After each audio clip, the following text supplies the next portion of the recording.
What's up, guys? This is Socram from Socram Gaming. I'm here with Sean C. Mako, Zach Howlett, and Joshua Howlett. How's it going, guys? Today we are playing Half-Life 2 with the new update. Zach, you want to tell us a little bit about that? And Sean, why don't you start out the game?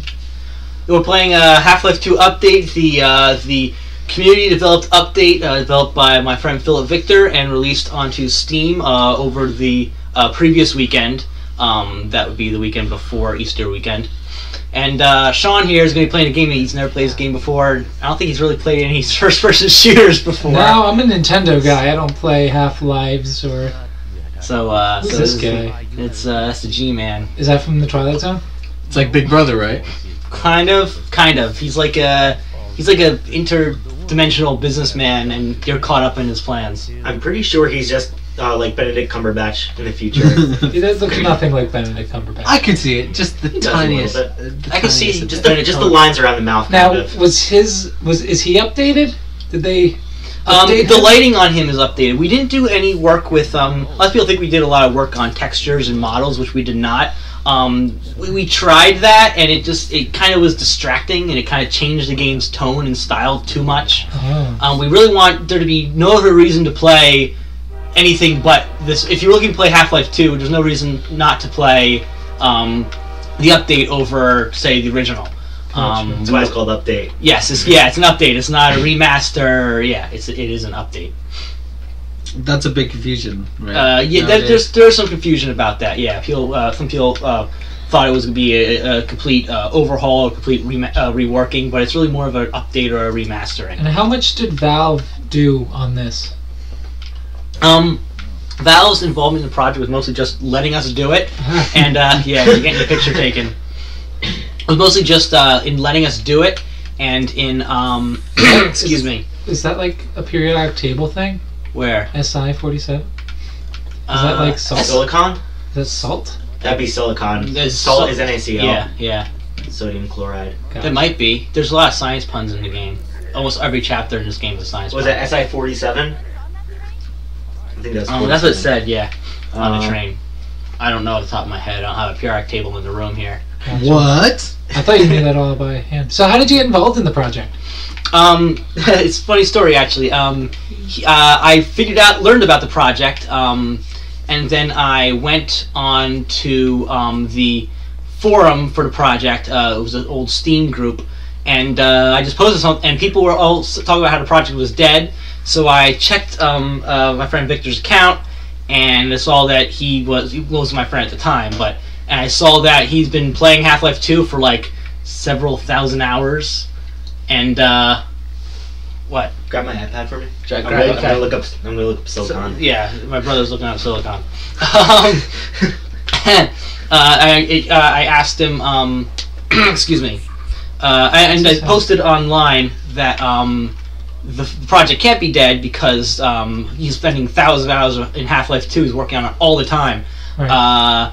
And I posted about it, and then he saw my posts, and I got a friend request. He's like, "You want to do some playtesting?" And I said, "Sure." And then as time went on, I just ended up doing writing for the project, and we needed someone to write commentary. And I said, "I'll write the commentary," and then it just kind of went from there. Now, you said you did the writing. Why couldn't he do it? English is not his native language. Oh. What country is he from? He's from Romania. So, was it hard communicating with him? Not terribly. Not terribly. It was pretty simple. His English is actually quite good. He needed someone with more writing skills in the language to cover that sort of stuff. Now, what am I doing? I can't hear these guys. You can't hear them talking? Not really. I hear like faint things, but it's not that loud. Here, want me to fix it for you? Not really. I mean, don't care. there's a lot of dialogue in the beginning. There's more on the way. Whatever. It's a pretty game. Yeah, That's what we're at. Look at this room. Now, was this changed at all? Yeah, still, yeah, the light, yeah, everything. All the here lighting much was changed. Pretty much all the lighting. It does. It's not all 100% different. I mean, that was still an orange light. The room was still orange, but it just looks more different focused. Shades. Yes, Gotcha. yes, slightly different shades. Crisper, much. So sometimes there's little lighting glitches. Sometimes light looks pixelated, and we fix stuff like that. He fixed stuff like that. I mean, I did lighting in high school, so I have an eye for lights. Right. Mm-hmm. Oh, the door's open. Silicon is 14. The guy So it's not. the guy. I'm hoping people at home can hear it. The guy on the screen was just an old friend of yours from the first game, and both of them were. This is a sequel? This is Half-Life 2. Oh, I thought it was like a pun because it's half and then No. 2 makes the whole. Gotcha. No. Half-Life 2 is the second game in the Half-Life series. This is completely different from the first game. Do you want to up the Am I audio just- a tiny bit? It was already low when I adjusted we it, can- and we can I lowered try- it pretty. We can try pretty tweaking low. it up. Hold Am on, I just Sean. hiding in here or? You have to pick up a box. See those boxes on the side? The screen prompt should have came up, but it didn't. Press X on it, yeah, and place it underneath the window. If And anyone then jump out the window that's open. Yeah. If anyone wants to know what we're talking about with the audio, the capture card we're using, you plug in the microphone into the capture card with the headphones, and only that person can really hear the game. So 3 of us in here do not hear the game. We just see it, which is fine for us. But it mixes the audio, the gameplay audio, to our commentary. Yeah, very boring. Right? It is boring, but just if you want to know. It mixes it, so we need to lower it so you guys can hear us, even though hearing us is probably Sean, not that fun. Sean, if you ever need tips, let me know. I mean, Need tits? tips. I'm Tips. sorry. Oops. Tips or tits? Can I have $5 No, as my tip? no, I don't have. Right. no. So, what Yeah. year did this game originally come out? The original game came out in 2004. Okay. And Has there any been an update to this scale? I can already look at that and see that it's beautiful, that the shadows and the lighting out right there. Did you hear him, Sean? No. Check He out said, the "Pick up that can," and he says, "Now put it in the trash can." Interesting. Okay, you can go. And he's gonna laugh at you. Has there been an update this big since 2004? By like the fan. I mean, there have been other projects that have reworked the game's visuals, but they were always in a way that changed the game's style, which is fine. Some people prefer to see other styles within the game, but we wanted something that was more pure. That was more of a purist approach to it. Oh, it's So, beautiful. thanks. Well, You know. now this game was re-released in the orange box. Was from 2000. What year was that? Do you know? Orange Box, 2007. Okay, now Yeah, so- from 2004 to 2007, was there an update for the Xbox? There version? were some updates in some editions. Something called high dynamic range lighting was added, which just means that if you walk from a dark area to a light area, the light area is gonna be really, really bright and then fade so you can see it, because simulating your eyes adjusting to light. That was added to a couple sections of the game. It might have been added to everything in the Xbox version, but only parts of the PC version. I can't remember. This version actually does have full high dynamic range all the way through, which is something that the original game does not have as of right now. Sorry. Excuse me. That was added. There were some changes to some character models. Some characters got higher res textures and higher poly models in the updates around that time. I forget the PC version either updated in 07 or 10. I know the Orange Box came out for systems. They talk with their batons. I know that the update came out for Xbox. I'm sorry, the Orange Box came out for Xbox in 07, but I think the PC actually got the Orange Box updates around 2010. Okay. Now, you were talking about commentary. What is this like? Oh, okay. Yeah, E will get. 1 second, Mark. Sorry. When you get to the top of the ladder, press E. It'll take you off the ladder in very neat fashion. E? I'm sorry. E's on the keyboard. X. I'm Sorry. using an Xbox controller. Yeah, he's using an Xbox controller. He's a basic bitch. I'm sorry? Why does that make me basic? Yeah. I'm sorry. I play on gamepads only, like the Wii U gamepad. That's Look my at the life. gamepad. No, I'd use a controller too. Anyway, you were talking about the commentary and that you wrote it. Why don't you tell us about the commentary, what you wrote, and who you got to read? Sure. The commentary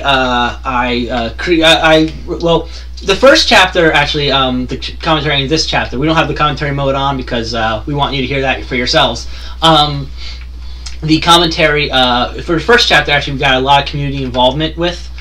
We reached out to people who were in our Steam group at the time and got them to help us write some material for it. Come on the swing. You know, it took me like 5 times playing this game through before I thought to do that. So congratulations, Sean. I'm very creative. You are very creative, I can tell. Is the seesaw? Yes, it should. This is all showing off physics. This game came out before when like physics in gaming was a big, huge thing. So there's lots of seesaws and rope swings and all sorts of stuff to mess around with. So back to the commentary. Sorry. No, it's no problem. I started to. It was actually Victor's idea to create it. So he said we should do a commentary mode. I'm like, that's a great idea. So we reached out to the community, and they helped us write a lot of stuff for the first chapter. And then after that, they created some really great content for it. And after that, I decided I'll just I'll move forward and create the rest of it. And we might be adding more later because it gets noticeably less as you go through the chapters in the game. I picked up a copy of the book Half-Life 2: Raising the Bar, which had a lot of developer insights in it. I read some interviews and watched some video clips and of old gameplay during the E3 demonstration. Lots of things like that. Just investigating and I wrote the commentary from those materials, mostly sticking to the game's original development. Why different eras designed the way they were, what technology was created to do certain things, what they're trying to show off in different areas, what we're trying to communicate to the player. And some of it was my own guesswork by looking at a map and kind of saying, oh, this is designed to make you do this, which is some of it's so some of it's my own analysis in later chapters. Nice. What's going on here? Are they bad guys? Yeah, they're bad guys. They're raiding the place. Should I stay out of here? Go in that door to the side there. There you go. They're really hungry and they were promised a free dinner. Oh, wow. Oh man. We'll adjust the sound after this episode, so Sean can hear it. Yeah. We'll let him escape off the roof first. Oops, spoilers. Is that Sean Connery? No, it's voiced by it's voiced by Robert Culp. I don't know if you know who that is. No, it looks like Sean Connery. Yeah. Oh, No, it's the not. British Marshal for sure. All the faces though in this game are created from real people's faces. Now, how do I jump off this roof you're talking about? Not yet. Turn around, go through the other, turn around and go out that way. Through those doors, through those French doors. So those French doors, I don't know if they're French doors. I don't know if they're French doors. Feel free to call me out on them not being French doors. That's a cop. Keep on going. Yeah, we'll turn up the sound so Sean can hear because there's a lot of little sound cues he's missing. Do you have a timer? I forgot to set up the timer. So. We will set up the timer after this episode. You guys you're getting a deluxe interview episode. Yeah. The double length, triple length. Feel free to edit my voice so I say the right thing. 1.7 length. Yes. I have a box. You want to run because the cops are coming behind you and everyone's There's saying, a box run. in the way. There's a box. Jump in the over way. the box. You put the box in the way. Even if I die, keep on Throw running. the box Around in the them. corner, turn to Out left. the window. Let's go for the window. Jump through the glass. Toilet. Right, there you go. And then right again. Down No. the stairs. You're running I into said it right. really I meant hard. left. I meant left. Or whatever. Oh, you were right. I said right. Yeah, I had to say. Like, Uh, and go up here. Um, And it's this loading. is where I would recommend we end the episode. Oh, okay. Socram agrees. Well, thanks for joining us for this first episode of Half-Life 2 with update with our interview with Zach Howlett. We'll continue the interview in part 2. So hope you enjoyed this video I don't think anyone's coming back. and check out part 2. See you guys. See you guys.